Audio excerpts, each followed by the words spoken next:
यीशु मसीह नाज़री के नाम पर इसी समय इन लोगों को इस जगह को छोड़कर इसी समय जाए जाए जाए जाए जाए। लिब्रो सुरबहांदाला बाबा शेखे रेबे लिब्रा सुबहांदाला माखे रेबे। Thank you Jesus.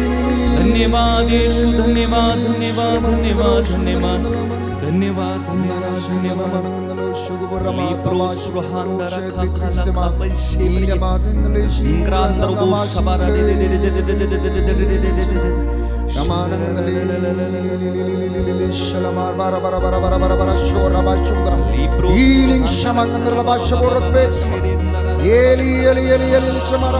टूटे टूटे टूटे टूटे टूटे हर बंधन टूटे यीशु के नाम से। यीशु के पवित्र लहू के द्वारा इस जगह को अनॉइंट कर पिता। यीशु के पवित्र नाम पर इस जगह से हर बंधन खुलने पाए इसी समय इसी समय इसी समय इसी समय इसी समय इसी समय इसी समय होने पाए स्वतंत्रता यीशु के नाम पर, यीशु के नाम पर। Let there be mighty power, mighty anointing and mighty healings. लिब्रो सुरहांदारा खाशबे। धन्यवाद यीशु, धन्यवाद धन्यवाद धन्यवाद धन्यवाद धन्यवाद धन्यवाद धन्यवाद। सामर्थ्यवान जीवित प्रभु की उपस्थिति हमारे बीच में है। पवित्र आत्मा अपने सानिध्य से हमें घेरे हुए है। स्वर्ग द्वार खुला हुआ है, आशीष बह रही है।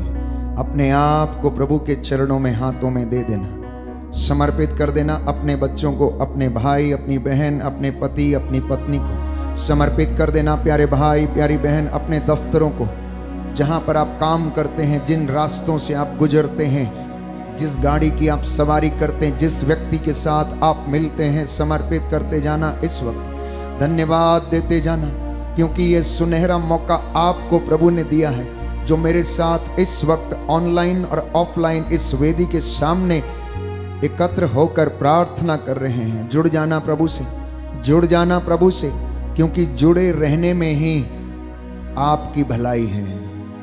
जुड़े रहने में ही आपकी भलाई है। परमेश्वर से जुड़े रहने में ही आपकी भलाई है प्यारे भाई, प्यारी बहन, क्योंकि प्रभु ये कहता है, मुझसे अलग होकर तुम कुछ भी नहीं कर सकते। वो जीवन जल का झरना है, जीवन का स्रोत उसी से फूट निकलता है। ज्ञान और प्रज्ञा का वो भंडार है। ज्ञान और प्रज्ञा बच्चों को, युवक युवतियों को, बुजुर्गों को, सभी मनुष्यों को उसी से मिलती है प्यारे भाई, प्यारी बहन। इस वक्त ये सुंदर मौका है जबकि हम प्रभु की हजूरी में हैं। प्रभु से कहते जाना कि मैं तेरी आराधना करता हूं, तेरी स्तुति गाता हूं। दाऊद के जैसे 10 तारों वाला वाद्य यंत्र, तालियां बजा बजा कर प्रभु की स्तुति करते जाना प्यारे भाई, प्यारी बहन। ये सुंदर मौका है। कितने लोगों को ये मौका नहीं मिला कि वे प्रभु की हजूरी में आकर धन्यवाद कर सके। 10 कोढ़ी यीशु को रास्ते में मिले। यीशु ने कहा, जाओ और अपने आप को याजकों को दिखाओ और मूसा के द्वारा निर्धारित भेंट अर्पित करो। रास्ते में जाते जाते ही वह निरोग हो गए। उनमें से एक जो समारी था, धन्यवाद देते हुए प्रभु के पास आया। प्रियजनों, आज कितने ही लोग हैं इस वक्त अपना काम करके लौटे हैं, शायद वे थक चुके हैं, उनके पास समय नहीं है प्रभु को धन्यवाद देने का। लेकिन प्रभु ने आपको प्रेरित किया है कि आप उसकी हजूरी में आएं, आप उसकी पाक हजूरी में बैठकर उसकी महिमा करें। प्यारे भाई, प्यारी बहन, ये सुंदर समय है। मुक्तिदाता प्रभु यीशु, चंगाई दाता आपके हमारे बीच में है। इस वेदी से ये अनुग्रह आपके परिवारों की ओर बहता चला जा रहा है। ये जल जहां जहां बह गया, वहां वहां उन्नति, शांति, चंगाई आती गई। एजेकियल नबी के ग्रंथ में हम देखते हैं कि प्रभु का वचन ये कहता है कि मैंने वेदी के दाएं पार्श्व से जल बहते हुए देखा, और ये जल जहां जहां पहुंचा उस जगह पर शांति, उन्नति, उद्धार और मुक्ति आ गई। प्यारे भाई, प्यारी बहन, मेरे साथ एक मन होकर, एक प्राण होकर इस वक्त प्रार्थना करना। प्रभु की आंखें जो सब कुछ देखती हैं, हम पर टिकी हुई हैं, वो हमें देख रहा है। मेरी और आपका उठना बैठना प्रभु के जैसा हो जाए, हमारे मनोभाव प्रभु के जैसे हो जाए। पवित्र आत्मा की अगुवाई मांगे इस वक्त, पूरे हृदय से, पूरे मन से हम प्रभु से कहें, आ पवित्र आत्मा, आ पवित्र आत्मा, आ पवित्र आत्मा, अपने वरदानों से मुझे भर। प्रज्ञा का वरदान, ज्ञान का वरदान, विश्वास का वरदान, भविष्यवाणियां करने का वरदान, वचन की व्याख्या करने का वरदान मुझे प्रदान कर। आ पवित्र आत्मा, जुम्बिश यहाँ तू कर। आ पवित्र आत्मा, जुम्बिश विश यहाँ तू कर। आ पवित्र आत्मा, जुम्बिश यहाँ तू कर। आ पवित्र आत्मा, जुम्बिश यहाँ तू कर। आ पवित्र आत्मा, जुम्बिश यहाँ तू कर। आ पवित्र आत्मा, पवित्र आत्मा जुम्बिश करे। जुम्बिश यहाँ तू कर। अंधेरों में, गहराओं में, जमीन वीरान पर। अंधेरों में, गहराओं में, जमीन वीरान पर। अंधेरों में, गहराओं में, जमीन वीरान पर। अंधेरों में, अंधेरों में, गहराओं में, जमीन वीरान पर। अपने हाथों को उठाएं और गाएं, आ पवित्र आत्मा, जुम्बिश यहाँ तू कर। आ पवित्र आत्मा, पुकारो दिल से, दिल से, जुम्बिश यहाँ तू कर। आ पवित्र आत्मा, आ पवित्र आत्मा, जुम्बिश यहाँ तू कर। अंधेरों में, अंधेरों में, गहराओं में, जमीन वीरान पर। अंधेरों में, गहराओं में, जमीन वीरान। उस पवित्र आत्मा के द्वारा हर बंधन टूटे। अंधेरों में, गहराओं में, जमीन वीरान। हर अंधकार उजाला बने। अंधेरों में, गहराओं में, जमीन वीरान। हर सूखी हड्डी में जान आए। अंधेरों में, गहराओं में, जमीन वीरान। हर सूखी जान में जान आए। अंधेरों में, गहराओं में, जमीन वीरान पर। आप पवित्र आत्मा, आप पवित्र आत्मा, जुम्बिश यहाँ तू कर। आप पवित्र आत्मा, जुम्बिश यहाँ तू कर। अपने हाथों को अपने सीने से लगा के, आप पवित्र आत्मा, जुम्बिश यहाँ तू कर। आत्मा से, आत्मा से, आप पवित्र आत्मा,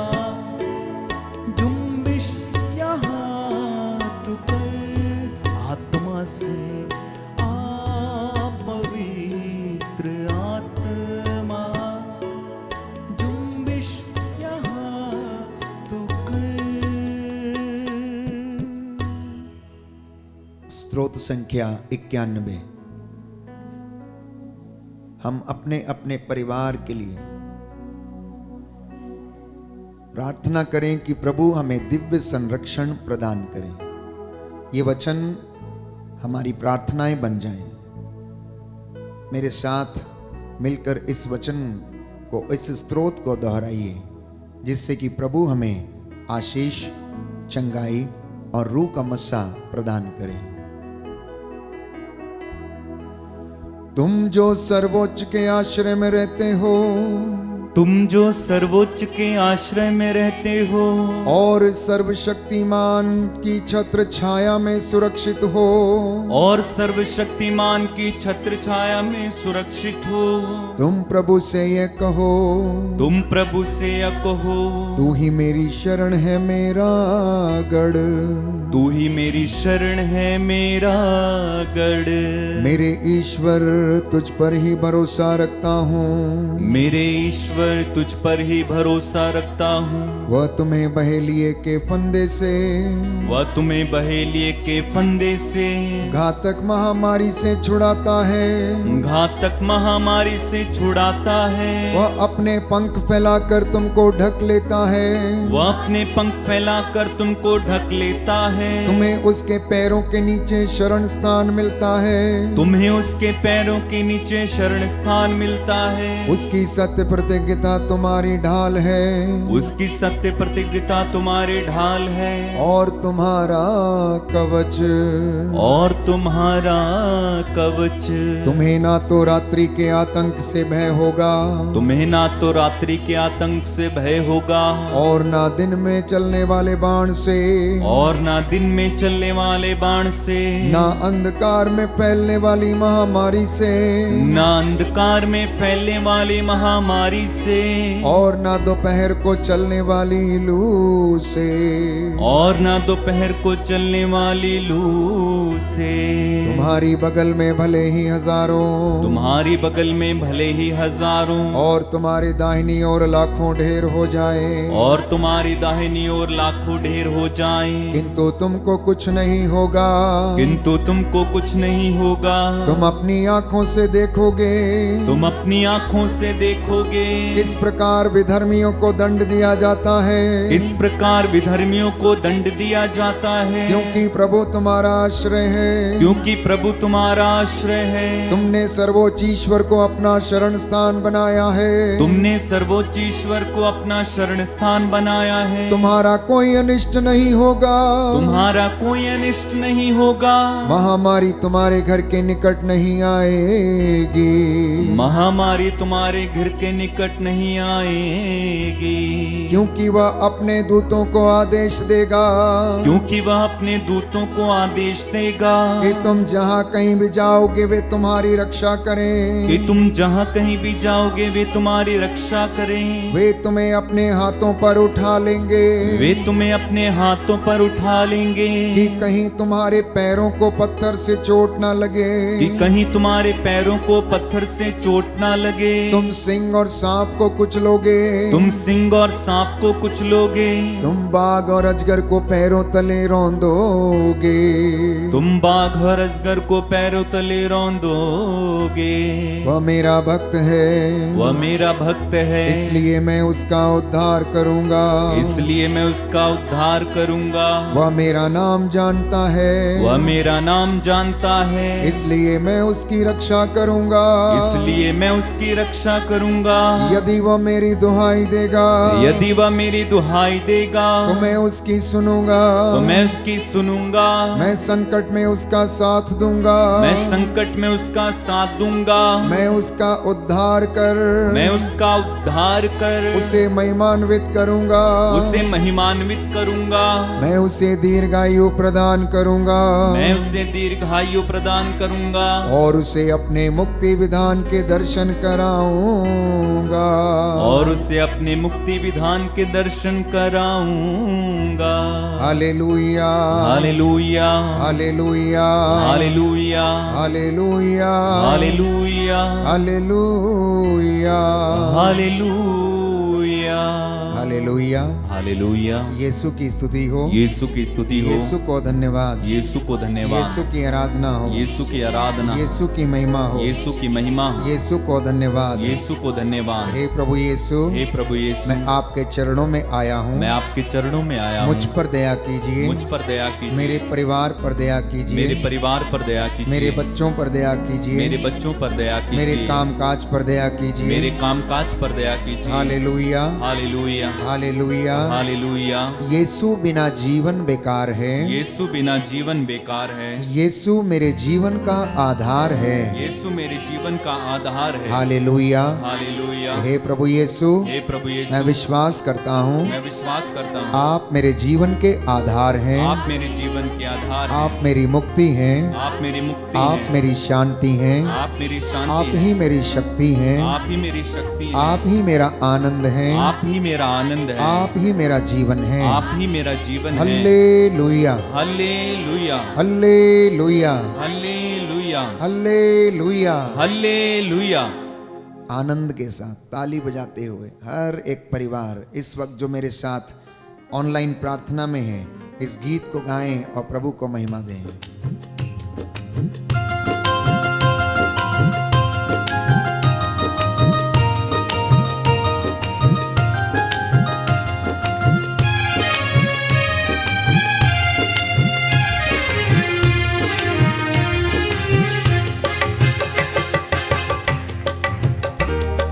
इसी बिना जीना बेकार है, वही मेरे जीवन का आधार है। आमीन। मसीह बिना जीना बेकार है, वही मेरे जीवन का आधार है। मसीह बिना जीना बेकार है, वही मेरे जीवन का आधार है। मसीह बिना जीना बेकार है, वही मेरे जीवन का आधार है। जीना मसीह है, मरना नफा है। जीना मसीह है, मरना नफा है। जीना मसीह है, मरना नफा है, ये जीवन तैयार है। जीना मसीह है। जोरदार ताली बजाते हुए, मसीह बिना जीना बेकार है, वही मेरे जीवन का आधार है। मसीह बिना जीना बेकार है, वही मेरे जीवन का आधार है। मैं मसीह के साथ चलने लगा, मैं मसीह के साथ चलने लगा। मैं मसीह में हूँ, मसीह मुझ में है। गाएं, मैं मसीह में हूँ, मसीह मुझ में है। मैं मसीह के साथ चलने लगा, मैं मसीह के साथ चलने लगा। मैं मसीह में हूँ, मसीह मुझ में है। मैं मसीह में हूँ, मसीह मुझ में है। क्योंकि आत्मा बिना जीना बेकार है, वही मेरे जीवन का आधार है। मसीह बिना जीना बेकार है, वही मेरे जीवन का आधार है। जीना मसीह है, मरना नफा है। मसीह है, मरना नफा है। जीना मसीह है, मरना नफा है, ये जीवन तैयार है। जीना मसीह है। दोनों हाथों को उठा के बोलो, मसीह बिना जीना बेकार है, वही मेरे जीवन का आधार है। मसीह बिना जीना बेकार है, वही मेरे जीवन का आधार है। और क्रूस उठा के मैं चलने लगा। गाएं, क्रूस उठा के मैं चलने लगा। क्रूस उठा के मैं चलने लगा। क्रूस उठा के मैं आमीन। चलने लगा। मेरा खुदा यीशु मसीहा, मेरा खुदा यीशु मसीहा। क्रूस उठा के चलना मेरा काम है, अंत में स्वर्ग में विश्राम है। क्रूस उठा के चलना मेरा काम है, अंत में ही स्वर्ग में विश्राम है। जीना मसीह है, मरना नफा है, जीना मसीह है, मरना नवा है, जीना मसीह है, मरना नफा है, ये जीवन तैयार। हाँ, जीना मसीह है, मरना नफा है, ये जीवन एक साथ मिलकर गाए, मसीह बिना जीना बेकार है, वही मेरे जीवन का आधार है। ना जीना बेकार है, वही मेरे जीवन का आधार है, वही मेरे जीवन का आधार है, वही मेरे जीवन का आधार है। हालेलुया। हालेलुया। यीशु की स्तुति हो, यीशु की स्तुति हो, यीशु को धन्यवाद। यीशु को धन्यवाद। विधि विवरण ग्रंथ विधि विवरण ग्रंथ अध्याय 6 अध्याय 6 पद संख्या 4। पद संख्या 4। प्रभु कहता है, प्रभु कहता है, हे इज़राइल, हे इस्राएल, सुनो, सुनो, हमारा प्रभु ईश्वर हमारा प्रभु ईश्वर एकमात्र प्रभु है। एकमात्र प्रभु है। तुम अपने प्रभु ईश्वर को तुम अपने प्रभु ईश्वर को सारे हृदय से, सारे हृदय से, अपनी सारी आत्मा से, अपनी सारी आत्मा से और अपनी सारी शक्ति से और अपनी सारी शक्ति से प्यार करो। प्यार करो। हालेलुया। हालेलुया। प्रभु कहता है, प्रभु कहता है, सूक्ति ग्रंथ सूक्ति ग्रंथ अध्याय 6 अध्याय 6 पद संख्या 20। पद संख्या 20। पुत्र, पुत्र, अपने पिता की आज्ञाओं का पालन करो, अपने पिता की आज्ञाओं का पालन करो, अपनी माता की सीख अपनी माता की सीख अस्वीकार मत करो, अस्वीकार मत करो, उन्हें अपने हृदय में उन्हें अपने हृदय में संजोए रखो, संजोए रखो, उन्हें अपने गले में बांध लो। उन्हें अपने गले में बांध लो। हालेलुया। हालेलुया। तुम्हारे माता पिता तुम्हारे माता पिता तुम्हारे कारण आनंद मनाएं, आनंद मनाएं, तुम्हारी जननी तुम्हारी जननी उल्लसित हो।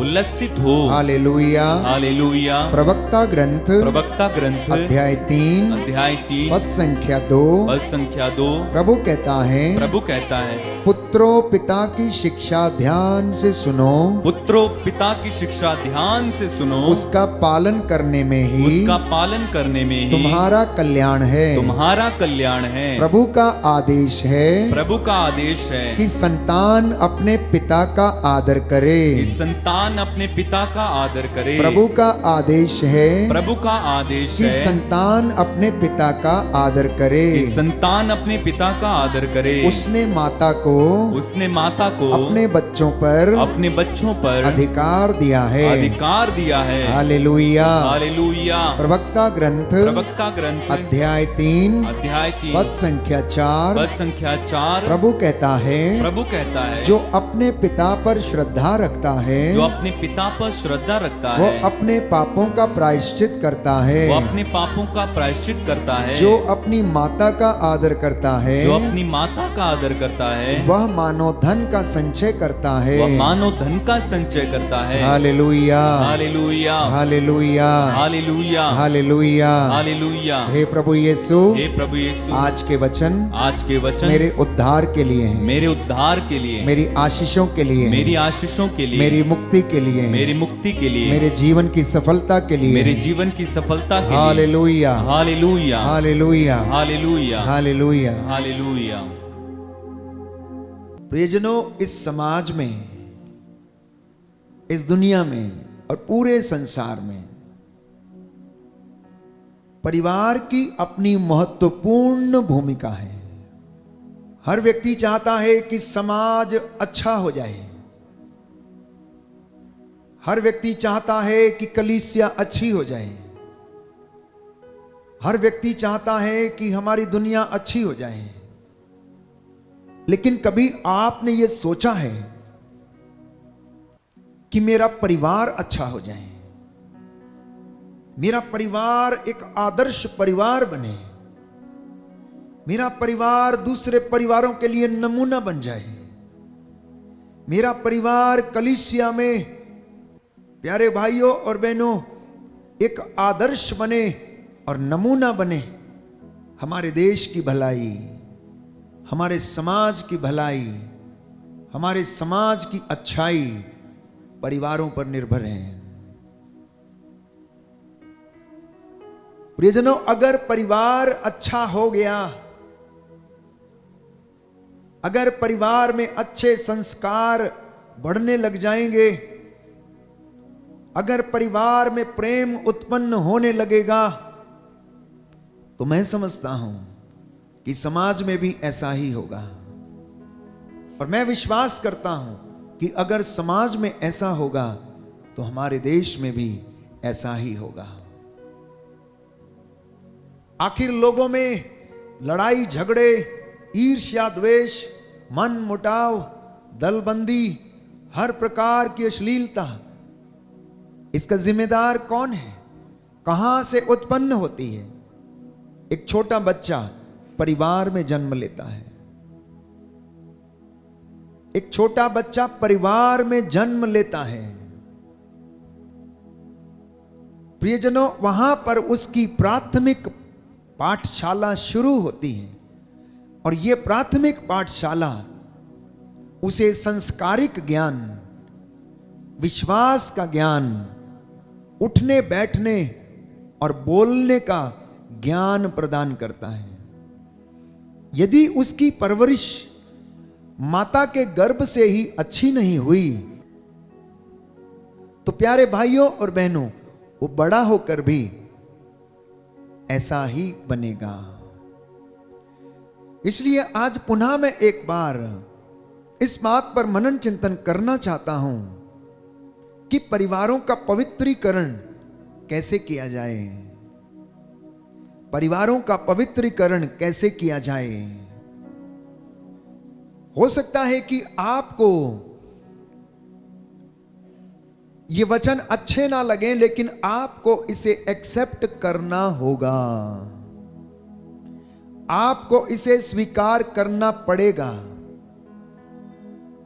आपको अपने परिवार की जो कमजोरियां हैं, जो कड़वे घूंट हैं, उसे पीना होगा।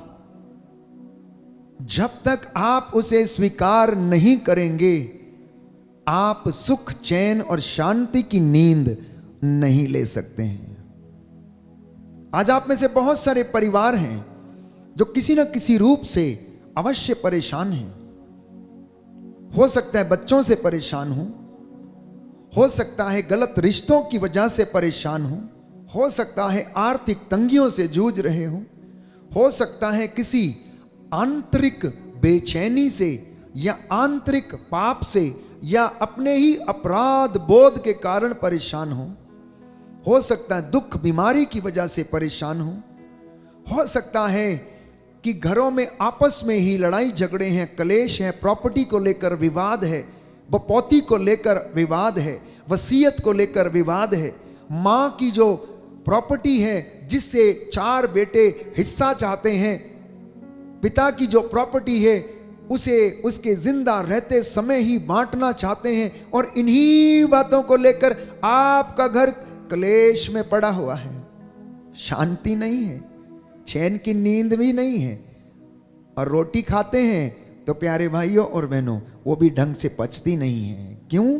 क्योंकि परिवारों का सैंक्टिफिकेशन नहीं हुआ है, परिवारों का पवित्रीकरण नहीं हुआ है। और यदि नहीं हुआ है तो आज आप प्यारे भाइयों और बहनों इन वचनों को सुनकर आप अपने रास्ते बदल दीजिए। आज आप इन वचनों को सुनकर अपने रास्ते बदल दीजिए तो आपका जीवन भी बदल जाएगा। आप अपने सोचने विचारने के जो रास्ते हैं वो बदल दीजिए और आपका परिवार बदल जाएगा। आप अपने परिवार में उन बातों को शामिल करें जो कि परमेश्वर की ओर से आती हैं। परिवार टूटे हुए हैं, बिखरे हुए हैं। इस वक्त भी आपके परिवार में जितने लोग प्रार्थना में भाग ले रहे हैं, ऑनलाइन प्रार्थना में भाग ले रहे हैं, इनमें सब के सब प्यारे भाइयों और बहनों विश्वास करने में असमर्थ हैं। बहुत से लोगों की सोच होगी कि ये रोज आराधना करते हैं, इतनी प्रार्थना करते हैं, चिल्ला चिल्ला के, इसकी जरूरत क्या है? मैं अपने कमरे में प्रार्थना कर सकता हूं। छोटी प्रार्थना कर सकता हूं, इतनी लंबी प्रार्थना करने की आवश्यकता क्या है? प्रभु की हुजूरी में बैठना प्यारे भाइयों और बहनों आपके लिए आशीष का द्वार खोलेगा। प्रभु की हुजूरी में बैठना आपके लिए स्वर्ग का द्वार खोलेगा। प्रभु की हुजूरी में बैठना और मनन चिंतन करना, उसकी शिक्षा को ग्रहण करना आपके लिए उन्नति के दरवाजे खोल देगा और आपको उन्नति के शिखर पर ले जाएगा। बोले आमेन, हालेलुया, हालेलुया। यीशु की स्तुति हो, यीशु की स्तुति यीशु हो, को धन्यवाद, यीशु को धन्यवाद, यीशु की आराधना हो, यीशु की आराधना यीशु की हो, महिमा हो, यीशु की महिमा यीशु हो, को धन्यवाद, यीशु को धन्यवाद, हालेलुया, हालेलुया, हालेलुया। हालेलुया। आप में से कुछ लोग कहते होंगे कि इतनी लंबी प्रार्थनाएं करने का क्या फायदा है, इतने लंबे समय तक मंदिर में बैठने का क्या फायदा है? प्यारे भाइयों और बहनों, जिसको खजाना मिल जाता है, जिसको स्वाद लग जाता है, ये तो वही बता सकता है कि उसे क्या फायदा होता है और क्या फायदा नहीं होता है। आप 2 या 2.5 घंटे पिक्चर हॉल में बैठकर एक फिल्म देखकर आते हैं, उससे आपको क्या फायदा होता है? मैं आपसे पूछता हूं।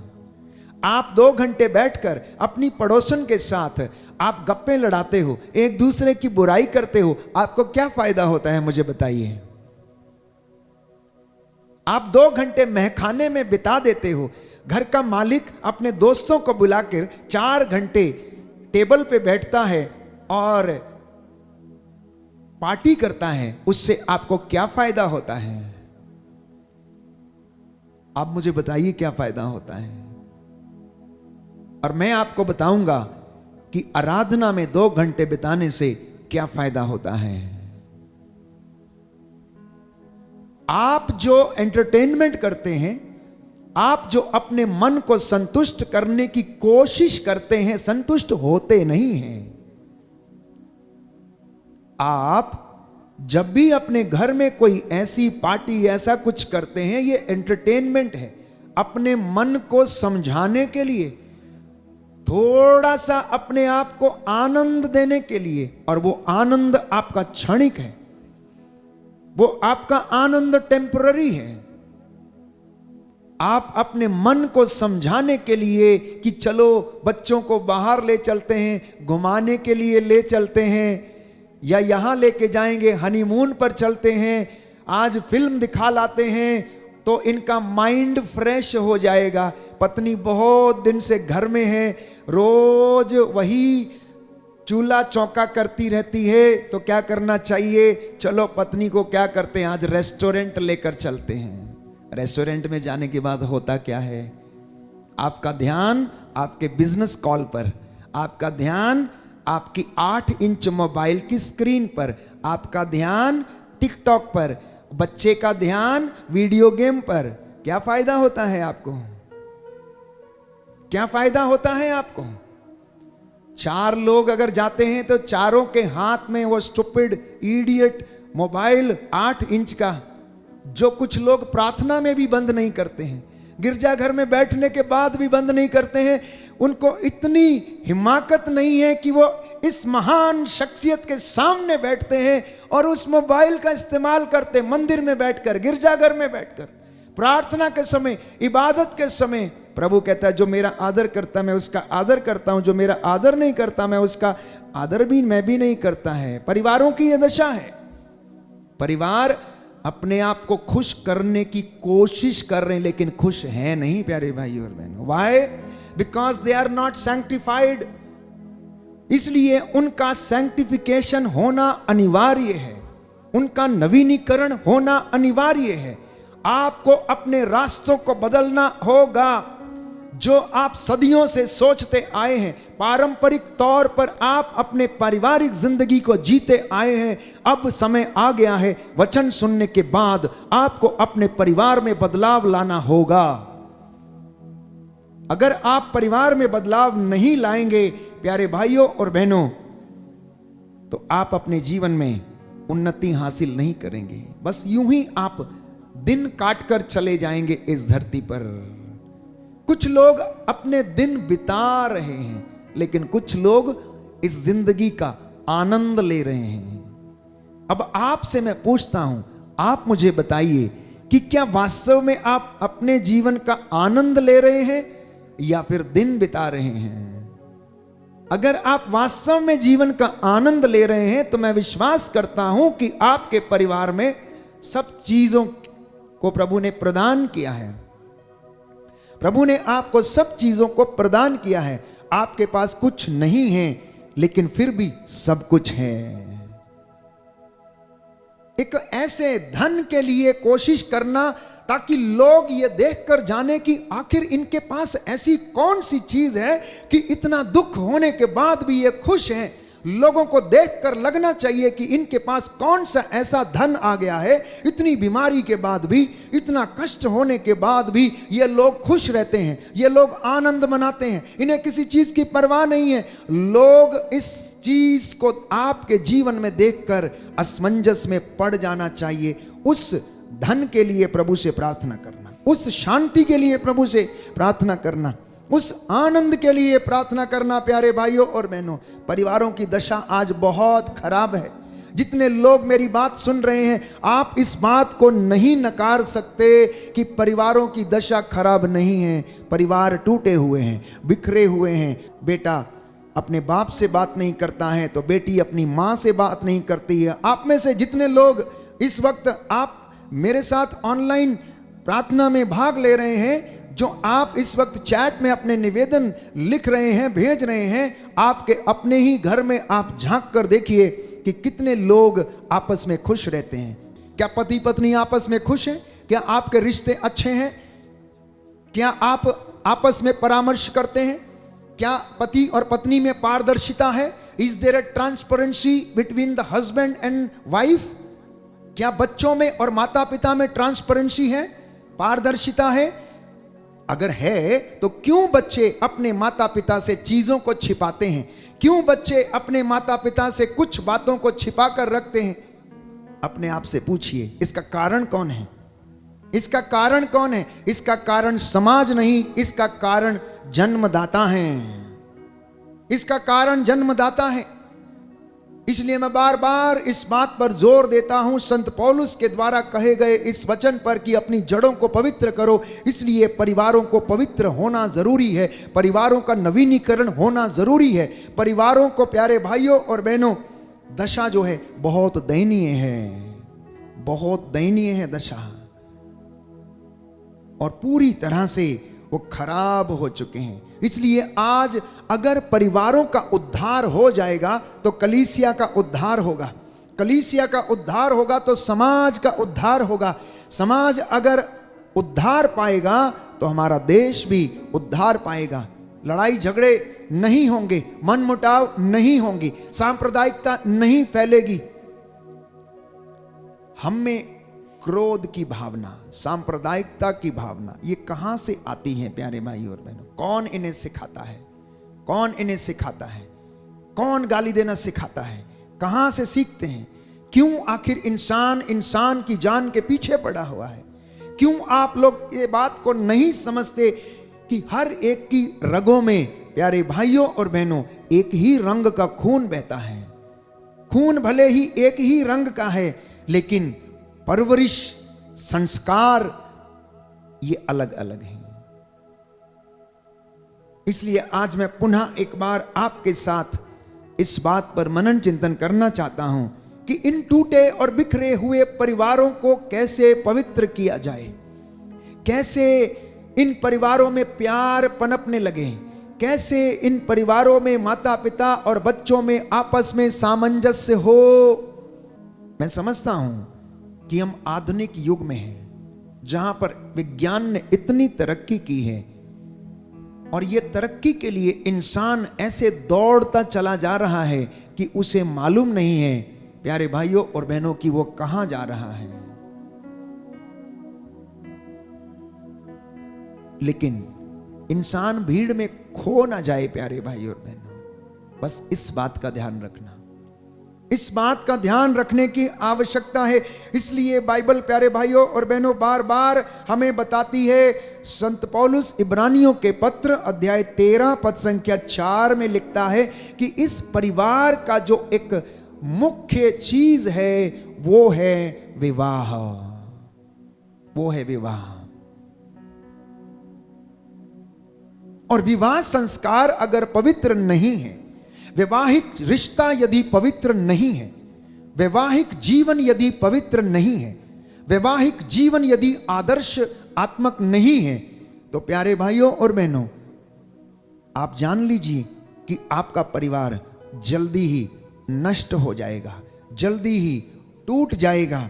इसलिए संत पौलुस कहता है कि आप लोगों में विवाह सम्मानित हो और दाम्पत्य जीवन अदूषित हो। दाहिना हाथ उठाकर वचन दोहराएंगे विश्वास के साथ। प्रभु कहता है आप लोगों में विवाह सम्मानित हो, विवाह सम्मानित हो और दाम्पत्य जीवन अदूषित हो। हालेलुया, हालेलुया, हालेलुया, हालेलुया। तो दो बातें संत पौलुस लिखता है कि आपका विवाह जो है सम्मानित हो, और दूसरी बात आपका दाम्पत्य जीवन, वैवाहिक जीवन अदूषित हो, जिसमें कोई कलंक ना हो, जिसमें कोई दाग ना हो, जिसमें कोई अपवित्रता ना हो।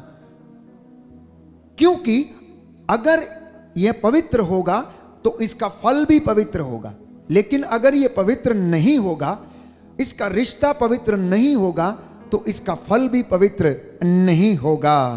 कहता है कि इसलिए जैसे हम कपड़ा बदलते हैं, आज आप पत्नी या पति नहीं बदल सकते, लेकिन समाज ने तो रीत ऐसी लोगों ने ठान रखी है कि आज एक को छोड़ दो, दूसरी नई ले आओ, मिल जाएगी।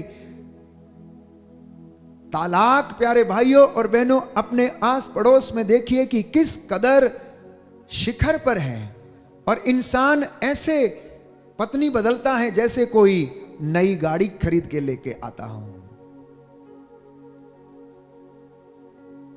बहुत सारे परिवार टूटे हुए हैं। तालाक एक बहुत आम चीज बन गई है। हम नहीं रहना चाहते तुम्हारे साथ, हमें तुम्हारे तौर तरीके पसंद नहीं है, तुम हमारी ख्वाहिशों का ध्यान नहीं रखते हो। आखिर ऐसा क्यों है? विवाह क्यों टूटता है? तालाक क्यों हो रहा है? क्योंकि अभी तक दोनों ने एक दूसरे की भावनाओं को नहीं समझा है, एक दूसरे के शारीरिक परिवर्तन को नहीं समझा है, एक दूसरे के रिश्ते को नहीं समझा है, वैवाहिक जीवन की पवित्रता को नहीं समझा है। प्यारे भाइयों और बहनों सुनिए ध्यान से, पति के चेहरे की झुर्रियों का सारांश उसकी पत्नी में छिपा है, और पत्नी के चेहरे की झुर्रियों का सारांश जो है वो पति के जीवन में छिपा हुआ है। पत्नी जो पति के लिए कर सकती है, कोई दूसरा व्यक्ति अपने पति के लिए नहीं कर सकता है। इसलिए आज छोटे हों या बड़े हों, जिनके विवाह हो चुके हैं और जिनके विवाह भविष्य में होने वाले हैं, प्रभु का ये वचन ग्रहण करें और अपने परिवार को पवित्रता की कसौटी पर खरा रखें, अपने रिश्तों को पवित्र करें, अन्यथा आपका परिवार नष्ट हो जाएगा। क्योंकि समाज में शादी ब्याह इसीलिए रचाए गए, इसीलिए ये परंपराएं बनी ताकि इंसान व्यभिचार से बचे। इसीलिए शादियां रचाई जाती हैं ताकि इंसान व्यभिचार से बचे, गलत रिश्तों से बचे, अश्लीलता से बचे। इसलिए समाज ने एक ऐसे प्रथा का प्रावधान रखा, ना केवल समाज ने, पहला विवाह अदन वाटिका में आदम और हवा के बीच में ठहराया प्रभु ने, और कहा जिसे परमेश्वर ने जोड़ा है उसे मनुष्य अलग ना करे। आप लोगों के बीच में, पारिवारिक जीवन के बीच में, वैवाहिक जीवन के बीच में, पति और पत्नी के बीच में स्वयं वो परमेश्वर जिसने आप लोगों को बनाया है, वो प्यारे भाइयों और बहनों गवाह है, और वो चाहता है कि आप लोगों का दाम्पत्य जीवन अदूषित हो। मैंने कई बार प्रवचन किया है कि परिवार बने स्वर्ग, परिवार की पवित्रता।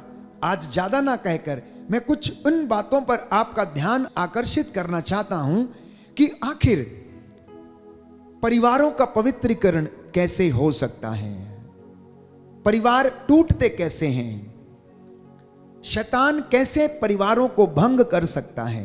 जरा आप ध्यान से इन बातों को सुनना और उसके बाद हम आपके लिए प्रार्थना करेंगे। देखिए, स्त्री एवं पुरुष दोनों एक समान हैं। स्त्री एवं पुरुष दोनों एक समान हैं, परंतु दोनों में अंतर है। परंतु दोनों में अंतर है। मनुष्य यदि प्रदाता है तो स्त्री सहायक है। मनुष्य यदि रक्षा करने वाला है तो स्त्री शिक्षा, भोजन, पालन पोषण, तालीम देने वाली और परवरिश करने वाली है। समझ में आ रहा आप लोगों को कि मनुष्य रक्षा करने वाला है तो स्त्री शिक्षा देने वाली, भोजन प्रदान करने वाली, पालन पोषण करने वाली, तालीम देने वाली और परवरिश करने वाली है। मनुष्य दिमाग से यदि संचालित है तो स्त्री हृदय से संचालित होती है। पुरुष यदि दिमाग से काम लेता है तो स्त्री, प्यारे भाइयों और बहनों, अधिकांशता हृदय से संचालित है। मनुष्य यदि असंवेदनशील है तो स्त्री बहुत ज्यादा संवेदनशील है। लेकिन दोनों ही एक दूसरे के पूरक हैं, जैसे कि रथ के दो पहिए हों। दोनों एक दूसरे के बिना अधूरे हैं। चाहे स्त्री हो या पुरुष, दोनों ऐसे हैं जैसे कि एक रथ के पहिए हों। तो जब ये दोनों विवाह संस्कार में बंध जाते हैं तो ये विवाह संस्कार आप लोगों के लिए आशीषों के द्वार खोल देता है। बोलिए आमेन, हालेलुया, हालेलुया। हे प्रभु यीशु, हे प्रभु यीशु, मेरे परिवार में, मेरे परिवार में, मेरे दाम्पत्य जीवन में मेरे दाम्पत्य जीवन आशीष में आ जाए, आशीष चंगाई आ जाए, चंगाई आ जाए। हालेलुया, हालेलुया, हालेलुया। हालेलुया। तो वैवाहिक जीवन में कौन सी आशीषें आपको मिलती हैं? सबसे पहले आपको एकता की कृपा मिलती है। You get the grace of unity, अर्थात पति पत्नी को एकता में रहने की प्रभु कृपा देता है विवाह संस्कार में। और दूसरा, उन्हें जिम्मेदारी संभालने की आशीष प्रदान करता है। और तीसरा, उन्हें चंगाई की आशीष प्रदान करता है। और चौथा, फलने फूलने की कृपा उन्हें प्रदान करता है। इसके अलावा आप जितनी आशीषें अपनी लिस्ट में जोड़ते जाएंगे, परमेश्वर की कृपा से वो आपके सामने रहेंगी, परंतु उसके लिए उसे प्रयास करने की आवश्यकता है। जब ये रिश्ता इतना पवित्र है, जब ये रिश्ते में इतना आदर और सम्मान है, तो ये टूटता कैसे है? शैतान इसको भंग कैसे करता है? कभी आपने सोचा है? शायद नहीं सोचा। मैं आपको बताना चाहूंगा कि शैतान किस तरीके से पति पत्नी के रिश्ते को भंग करता है। ध्यान से सुनना, मैं संक्षिप्त रूप में आपको बताने का प्रयास करूंगा। अगर लिखना चाहूं तो एक किताब इस पर लिख सकते हैं कि शैतान किस तरीके से वैवाहिक रिश्तों को अपवित्र करता है। सबसे पहली बात है व्यभिचार।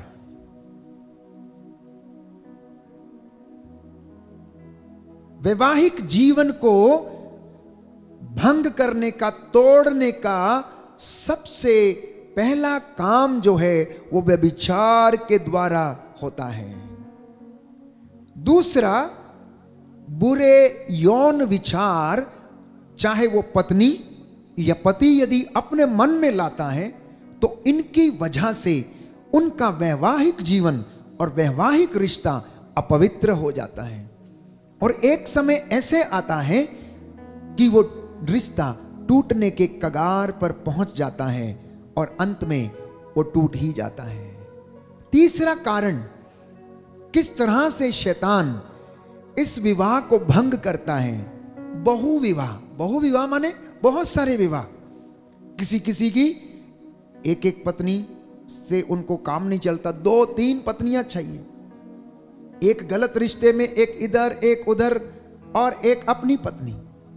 तो जब इस प्रकार के रिश्ते पनपने लगते हैं तो पारिवारिक रिश्ता, दाम्पत्य जीवन नष्ट होने लगता है। चौथा काम जो शैतान परिवारों को तोड़ने का करता है वो है कौटुंबिक व्यभिचार। और मैंने पिछले दिनों आपके लिए पढ़ा था, अब फिर से आपको याद दिलाता हूं। विधि विवरण ग्रंथ अध्याय 27 में पद संख्या 25 और उससे आगे हम पढ़ते हैं कि किस तरह से कौटुंबिक व्यभिचार हमारे परिवारों को तोड़ देते हैं और ऐसे व्यक्ति हमेशा हमेशा के लिए श्रापित रहते हैं। पांचवी बात, समलैंगिकता। समलैंगिकता की वजह से पारिवारिक रिश्ता टूट जाता है। और छठवीं बात है लालच, प्रलोभन और प्रसिद्धि। इन तमाम बातों के कारण शैतान आपके परिवार को और रिश्ते को तोड़ने की पूरी कोशिश करता है। हालेलुया। हे प्रभु यीशु, हे प्रभु यीशु, मैं अपने जीवन में अपने परिवार को पवित्र करने की पूरी कोशिश करूंगा। मुझे आशीष दीजिए जिससे कि मेरा परिवार आपकी कृपा से पवित्र हो जाए। हालेलुया। हर प्रकार के दूषण से बचा रहे। हालेलुया। हालेलुया। तो कुछ एक बातें जो पति पत्नी का ध्यान भंग कर सकती हैं, जिसकी वजह से इनका रिश्ता टूट सकता है, रिश्ता भंग हो सकता है, मैं उन्हें भी आपके सामने रखना चाहता हूं। और उनमें सबसे पहली बात है धन का मोह और आंखों की वासना। धन का मोह, आंखों की वासना। पति पत्नी धन कमाने के चक्कर में अपने बच्चों से क्या करते हैं प्यारे भाइयों और बहनों, अलग हो जाते हैं। वो उन पर ध्यान नहीं देते हैं। पति कब काम पर जाता है, कब लौट कर आता है। बच्चे जब सोए हुए होते हैं तो नौकरी पर चला जाता है, और जब रात को सो जाते हैं तो वो देर से आता है। उनका मिलन नहीं होता है। बहुत सारे ऐसे परिवार हैं जिन माता पिता ने अपने बच्चों को समय नहीं दिया, आज उनके बच्चों को समय कोई तीसरा व्यक्ति दे रहा है। और यही कारण है कि वो बच्चे भटक जाते हैं। यही कारण है कि वो बच्चे अन्यत्र कहीं पर शांति और खुशी और आनंद खोजते हैं। यही कारण है कि वो अपने जीवन में प्रलोभन में पड़कर भटक जाते हैं, क्योंकि बचपन में ही माता पिता ने अपने बच्चों को क्या नहीं दिया, समय नहीं दिया। हालेलुया। हालेलुया। हालेलुया। दाहिना हाथ उठाकर वचन दोहराएंगे।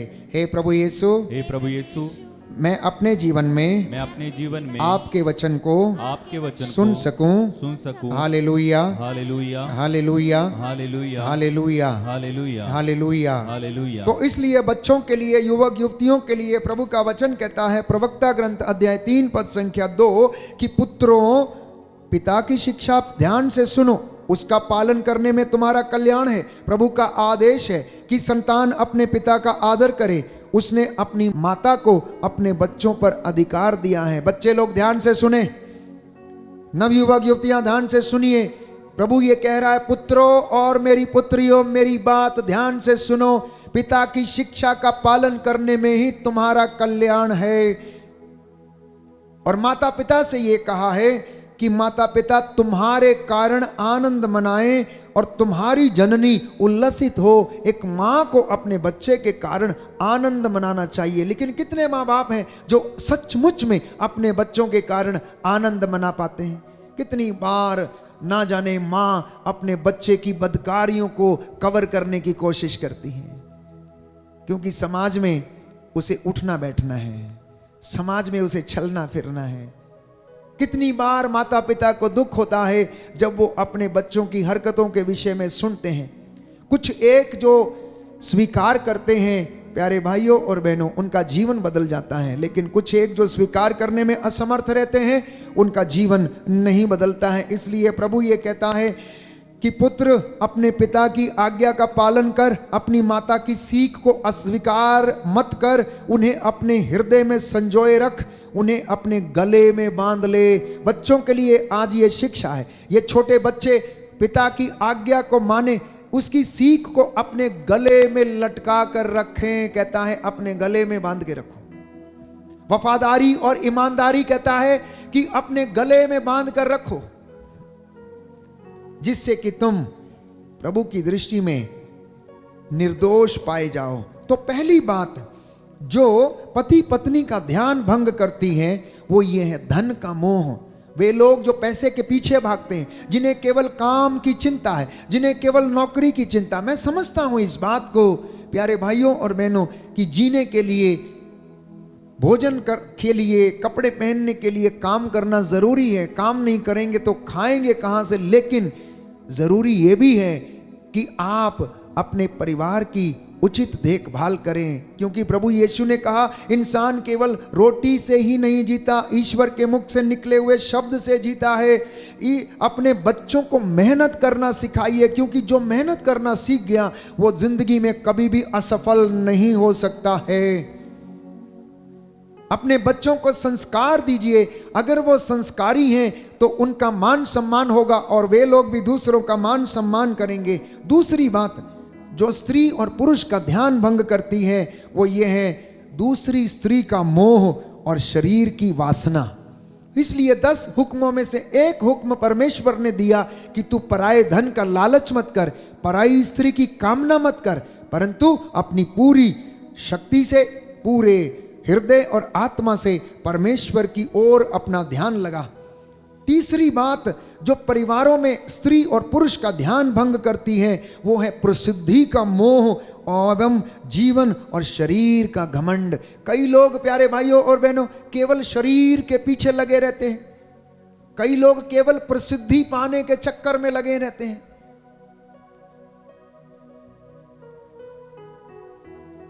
क्या ऐसे जीवन चल सकता है? प्यारे भाइयों और बहनों, शरीर आज सुंदर है, आज ये अच्छा है, कल ये मुरझा जाएगा, लेकिन आपका प्रेम, आपकी ईमानदारी, आपकी वफादारी, आपके संस्कार, आपकी सच्चाई, आपके अच्छे काम, आपके पुण्य के काम, ये सदा बने रहेंगे, ये सदा बने रहेंगे। इसलिए सावधान रहना, कहीं प्रसिद्धि के मोह के चक्कर में आप अपने परिवार को बर्बाद ना कर दें। इसलिए मैं परिवारों से जब बातचीत करता हूं, माता पिता से जब बातचीत करता हूं, तो मैं उनसे यही कहता हूं कि अपने परिवार में जंगली बीज पनपने मत दीजिए। अपने बच्चों को आप समय दीजिए, उनके साथ बातचीत कीजिए, उनके साथ रिश्ता बनाइए, उनके साथ मित्रता का व्यवहार कीजिए। आप उनकी बातों को सुने और उन्हें समझाएं। प्रभु का वचन कहता है जो पिता अपने पुत्र को प्यार करता है उसे वो प्रताड़ित करता है, ताड़ना देता है, ताड़ना देता है। और वचन कहता है कि अगर तुम्हारा पुत्र हो तो उसे अनुशासन में रखो, और अगर तुम्हारी पुत्री हो तो उसके साथ ढिलाई मत बरतो, उसके साथ ढिलाई मत बरतो, अन्यथा तुम्हें बुढ़ापे में उसका खामियाजा भुगतना पड़ेगा। इसलिए पति और पत्नी को एक दूसरे की अधीनता स्वीकार करने की आवश्यकता है। पति और पत्नी को एक दूसरे की अधीनता स्वीकार करने की आवश्यकता है, क्योंकि वैवाहिक जीवन एक बुलाहट है और ये बुलाहट एक पवित्र बुलाहट है। अगर पत्नी थोड़ी कमजोर है तो पति का फर्ज है कि पत्नी की सहायता करे, और पति थोड़ा कमजोर है तो पत्नी का काम है कि पति की सहायता करे, और दोनों प्यारे भाइयों और बहनों एक दूसरे का सहयोग करके एक अच्छा परिवार, एक अच्छा संसार बनाने की वो पूरी लगन में लगे रहे हैं। लेकिन इंसान तो अपने स्वार्थ में जीता है, इंसान तो अपने स्वार्थ में जीता है। कितने परिवारों में आज झगड़ा प्रॉपर्टी को लेकर है, कितने परिवारों में झगड़ा आज बहू और सास का है, कितने परिवारों में झगड़ा प्यारे भाइयों और बहनों अपने अहंकार की वजह से है, अपने अहंकार की वजह से है। इसलिए बुजुर्गों को चाहिए कि वो अपने बच्चों को अधिकार सौंपें, उन्हें इस लायक बनाएं कि वो जिम्मेदारियों को संभालने के योग्य बने। इसलिए बचपन से बच्चों को लाड प्यार अवश्य करें, लेकिन आप उन्हें शिक्षा अवश्य दें, उन्हें आत्मविश्वासी बनाएं, उन्हें कॉन्फिडेंस सिखाएं प्यारे भाइयों और बहनों, क्योंकि उन्हें समाज में एक ऐसे परिवार का संचालन करना है। आप तो चले जाएंगे, बुजुर्ग तो चले जाते हैं, लेकिन परिवार चलाना आपके पोते और पोतियों का काम होता है, आने वाली पीढ़ियों का काम है प्यारे भाइयों और बहनों। ये आने वाली पीढ़ियां आपको कहीं ये कहकर कोसते ना रहें कि हमारे पिता ने, हमारी माता ने, हमारे दादा ने, हमारी दादी ने हमें कुछ सिखाया नहीं, उन्होंने हमें ये किया था। लाड प्यार के साथ साथ प्यारे भाइयों और बहनों, छड़ी लगाना भी अनिवार्य है। तो कुछ एक सुझाव मैं आपके सामने रखना चाहता हूं कि परिवारों का पवित्रीकरण कैसे हो। परिवारों में सबसे पहले शिक्षा का होना अनिवार्य है। सबसे पहला शिक्षा का होना अनिवार्य है। शिक्षा कैसी? संस्कारिक शिक्षा, जिसमें सत्य क्या है उसे बताया जाए, आदर क्या है उसे समझाया जाए, बुजुर्गों का सम्मान क्या है उसके विषय में उसे बताया जाए, कठिन परिश्रम क्या है उसके विषय में उसे बताया जाए, मेहनत क्या होती है उसे सिखाया जाए। क्योंकि आप जिंदगी भर उसके साथ नहीं रहेंगे, बच्चे को एक ना एक दिन अपने पैर पर खड़े होना है, इसलिए उसे मेहनत करना आना चाहिए।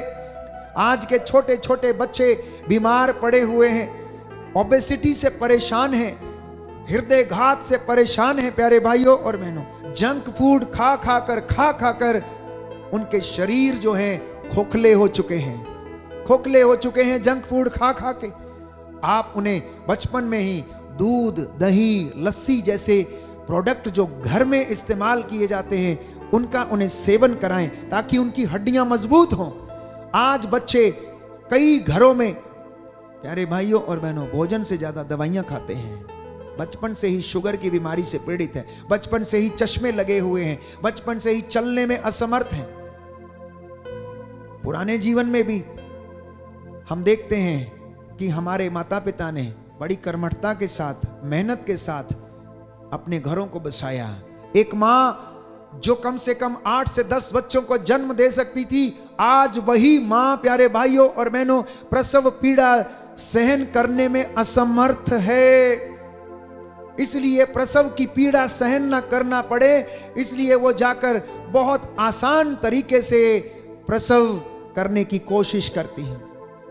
इसलिए सबसे पहली बात है शिक्षा। शिक्षा कैसी? मैंने कहा संस्कारिक शिक्षा। शिक्षा कैसी? विश्वास की शिक्षा, आध्यात्मिक शिक्षा, प्राथमिक मूल्यों की शिक्षा, जो जीवन की बुनियादी जरूरतें हैं उनकी शिक्षा माता पिता को अपने बच्चों को देने की आवश्यकता है। दूसरा, उन्हें विश्वास के प्रति जागृत करने की आवश्यकता है। उसे शास्त्रों का ज्ञान देने की आवश्यकता है, क्योंकि किताबी ज्ञान उसको पैसा कमाने का तरीका समझाएगा, लेकिन शास्त्रों का ज्ञान प्यारे भाइयों और बहनों उसे अपने जीवन में ईश्वर से जुड़ना सिखाएगा। और जो ईश्वर से जुड़ गया, समझ लेना वो तर गया, उसके जीवन में संतुष्टि रहेगी, उसके जीवन में अहंकार नहीं रहेगा, उसके जीवन में परेशानियां आएंगी भी तो प्यारे भाइयों और बहनों वो उन्हें सहन कर सकेगा। तीसरी बात, प्रार्थनामय जीवन। मसीहों के लिए, विश्वासियों के लिए घर में प्रार्थनामय जीवन का होना अनिवार्य है। ये प्रार्थना परिवार को एक सूत्र में पिरोकर रखती है। जैसे धर्म लोगों को एक सूत्र में बांध के रखता है, वैसे प्रार्थना प्यारे भाइयों और बहनों परिवार को एक सूत्र में बांध कर रखती है। और चौथी बात, जो बच्चे को प्रारंभिक जीवन में देना अनिवार्य है। प्रभु यीशु क्रिस्त को आप अपने परिवार का मुखिया और केंद्र बनाएं। धर्म शिक्षा को अपने परिवार का केंद्र बनाएं। यीशु मसीह का परिवार, माता मरियम, यूसुफ का परिवार प्यारे भाइयों और बहनों हमारे लिए एक आदर्श परिवार है।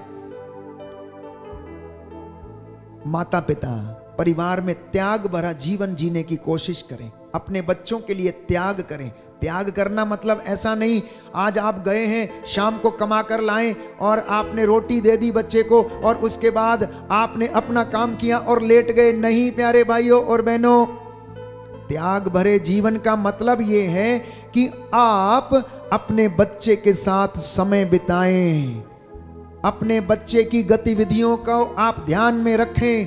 आपका बच्चा मोबाइल में क्या देखता है उस पर ध्यान दें। आपका बच्चा छुप कर मोबाइल में क्या सर्च करता है, क्या सर्फ करता है, उसे आप जानने, क्योंकि माता पिता को इसका अधिकार है। बड़े होने के बाद आप कुछ नहीं कर सकते। बच्चा बोलेगा आपको इस बात से कोई मतलब नहीं है, मेरी अपनी जिंदगी है, मैं अपनी जिंदगी जीऊंगा, आप अपना काम करिए, मैं अपना काम कर लूंगा। ये ऐसा जवाब आपको मिलेगा प्यारे भाइयों और बहनों। इसलिए मैंने कई मर्तबा कहा कि आज की माताएं जब अपने बच्चे को दूध पिलाती हैं, तो पहले जमाने में क्या मैं देखा करता था कि माँ जब बच्चे को दूध पिलाती थी तो बच्चा उसके मुंह को देखकर दूध पीता था, लेकिन आज बच्चा मोबाइल देखता है और माँ का दूध पीता है। बच्चा जब रोता है तो मम्मी कहती है, उसके हाथ में मोबाइल थमा देती है और बोलती है कि चुप हो जा, और वो चुप हो जाता है। बच्चा थोड़ी देर रोने लगता है तो मम्मी क्या करती है, काम करना चाहती है इसलिए मुंह में निप्पल डाल देगी और खुद जाकर अपना काम करेगी, या टीवी बैठकर देखेगी या अपना काम करेगी। आज तो आपने मुंह में निप्पल डाल दिया, बड़ा हो जाने के बाद आप क्या मुंह में डालोगे जो चुप रहे? वो आपको डंडा लेकर मारेगा, आपको घर से भगाएगा, आपको कहेगा ए बुढ़िया, ओ बुढ़े, निकलो यहां से, बहुत हो गया, अब हमसे नहीं होता, मैं अपनी पत्नी के साथ रहूंगा। प्यारे भाइयों और बहनों, ये हकीकत है, ये कड़वी सच्चाई है, क्योंकि बाइबल ये कहती है पुरुष अपने माता पिता को छोड़ेगा और अपनी पत्नी के साथ रहेगा। इसलिए माता पिता को अपने जीवन को संभालना अनिवार्य है, अपने जीवन को संभालना अनिवार्य है। और एक विशेष बात, जीवन में पति पत्नी के जीवन में संतुष्टि होना बहुत जरूरी है। संतुष्टि नहीं है तो परिवार टूट जाएगा, आपका वैवाहिक जीवन टूट जाएगा। The families and the couple which are not satisfied with each other, and if they are looking for something in somebody else, उनके जीवन में शांति कभी नहीं आएगी, वो कभी भी खुश नहीं रह सकते हैं। इसलिए प्रभु का वचन ये कहता है कि तुम अपनी युवावस्था में ब्याही गई पत्नी के साथ संतुष्ट रहो, दूसरे की लालसा मत करो, क्योंकि ये रिश्ते तोबित के ग्रंथ अध्याय 7 में हम पढ़ते हैं, बाइबल कहती है कि विवाह स्वर्ग में रचाए जाते हैं। तोबित का ग्रंथ अध्याय 7, विवाह कहां पर रचाए जाते हैं? स्वर्ग में रचाए जाते हैं। इसलिए प्रभु ने कहा जिसे ईश्वर ने जोड़ा उसे मनुष्य अलग ना करे, पति पत्नी एक दूसरे का आदर करें। प्रिय दंपतियों, आपकी असली शुरुआत जो है जिंदगी की, वो जानते हैं कब होती है? 50 साल के बाद, जब आप अपने बच्चों का विवाह वगैरह सब कुछ कर लेते हैं। आपकी असली जिंदगी की शुरुआत जो है 50 साल के बाद शुरू होती है, जब आप अकेलापन महसूस करने लगते हैं, जब आपके बच्चे, आपका बेटा अपनी बहू को लेकर, अपनी पत्नी को लेकर दूर चला जाता है और घर में बुजुर्ग मां रहने लगती है, उसको किसी का सहारा होता है, वो अकेलापन महसूस करने लगते हैं, अपने नाती पोतों को देखने के लिए तरसते हैं। आपकी असली जिंदगी की शुरुआत जो है, आप जब 50 के पार हो जाते हैं तब आपको समझ में आता है। इसलिए अपने परिवारों पर ध्यान दें, परिवारों से पहले अपने व्यक्तिगत रिश्तों पर ध्यान दें, वैवाहिक जीवन पे, दाम्पत्य जीवन के रिश्तों पर ध्यान दें, अपने परिवारों को नया बनाएं, पवित्र करें, शुद्ध करें, एक दूसरे को पवित्र करने वाला प्यार दिखाएं, वासना का प्यार नहीं। बहुत सारे लोग आज वासना के प्यार में फंसे हुए हैं। ये प्यार का रिश्ता बहुत ज्यादा, प्यारे भाइयों और बहनों, पवित्र है। अगर ये पवित्रता मेंटेन नहीं होती तो बहुत जल्दी परिवार टूटने लगते हैं। प्यारे भाइयों और बहनों, आइए हम प्रार्थना करें कि प्रभु हमारे परिवारों में आपकी आशीष आए, हमारा वैवाहिक जीवन, पारिवारिक जीवन तेरी कृपा से भर जाए और हमें अपने जीवन में शांति, चंगाई और सामर्थ्य प्रदान कर। आमीन।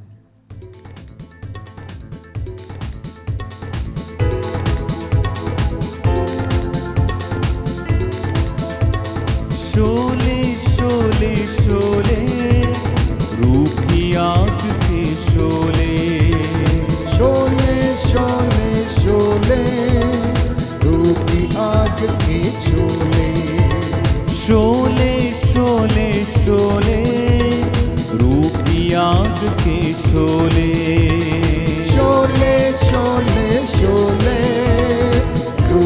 आग के शोले। भेज खुदावन जिंदा खुदावन, भेज खुदावन जिंदा खुदावन,